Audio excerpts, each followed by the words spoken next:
சித்த மருத்துவத்தை எடுத்துக்கொண்டால் எங்களுடைய வடக்கு மாகாணத்திலே லங்கா சித்த ஆயுர்வேத மருத்துவக் கல்லூரி என்ற ஒரு கல்லூரி இருக்கின்றது.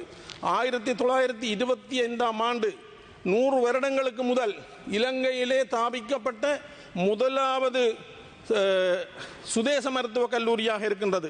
இந்த மருத்துவக் கல்லூரியிலிருந்து வெளியேறிய 1000க்கு மேற்பட்ட வைத்தியர்கள், சித்த மருத்துவர்கள், பரம்பரை மருத்துவர்கள் இப்போது மக்களுக்கு தங்களுடைய சேவையை வழங்கி கொண்டிருக்கின்றார்கள்.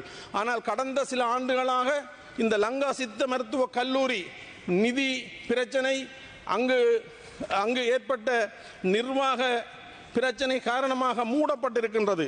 ஆகவே கௌரவ அமைச்சர் அவர்கள் இந்த கல்லூரியை சுதேச மருத்துவ துறையின் நிர்வாகத்தில் எடுத்து நடைமுறைக்கு கொண்டு வருமாறு தங்களை தயவாக கேட்டுக்கொள்கிறேன். எங்களுடைய மாகாணத்திலே வாழுகின்ற சுதேச மருத்துவ பரம்பரை மருத்துவர்களுடைய அறிவை மேம்படுத்தக்கூடிய ஒரே ஒரு சந்தர்ப்பமாக இருக்கின்ற இந்த லங்கா சித்த ஆயுர்வேத மருத்துவக் கல்லூரியை மீண்டும் இயங்கு நிலைக்கு கொண்டு வர வேண்டும் என்று தங்களை தயவாக கேட்டுக்கொள்கிறேன்.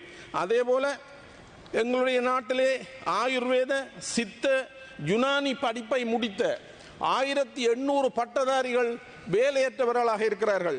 இவர்களில் பலர் தற்போது டிஓவாக வெவ்வேறு திணைக்களங்களிலே மருத்துவ பட்டப்படிப்பை முடித்து அபிவிருத்தி உத்தியோகத்தர்களாக வேலை செய்பவர்களும் வேற தங்களுடைய சுய தொழிலை செய்வராகவும் இருக்கின்றனர். Dr. P. Satyalingam, you have 2 more minutes. ஆகவே கௌரவ அமைச்சர் அவர்கள் நீங்கள் இதில் கூடிய கவனம் செலுத்தி இந்த மருத்துவர்களுக்கு நியமனம் வழங்குவதற்குரிய ஏற்பாட்டை நீங்கள் செய்ய வேண்டும் என்று கேட்டுக்கொள்கிறேன்.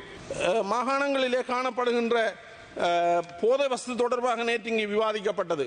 இந்த போதை வஸ்து பிரச்சனையை கையாளக்கூடிய வகையிலே கடந்த மாகாண சுகாதார அமைத்து எங்களுடைய வடக்கு மாகாணத்தின் 5 மாவட்டங்களிலும் மது மற்றும் போதை வஸ்து பாவனையில் இருந்து அவர்களுக்கு மருத்துவ புனர்வாழ்வை வழங்குவதற்கான 5 நிலையங்களை ஒவ்வொன்றும் தலா 32 மில்லியன் ரூபாய் செலவிலே அமைத்திருக்கின்றது. இந்த நிலையங்கள் ஒரு சிலவற்றை தவிர தற்போது ஒழுங்காக இயங்குவதில்லை. அதற்குரிய முக்கியமான காரணம் மீண்டும் ஆளணி.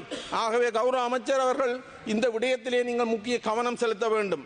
அதே போல வவுனியா மாவட்டத்திலே ஒரு ஒசுசல அவுட்லெட்டை கொண்டு வருவதற்கு நடவடிக்கை எடுப்பதாக கௌரவ அமைச்சர் அவர்கள் கூறியிருந்தீர்கள்.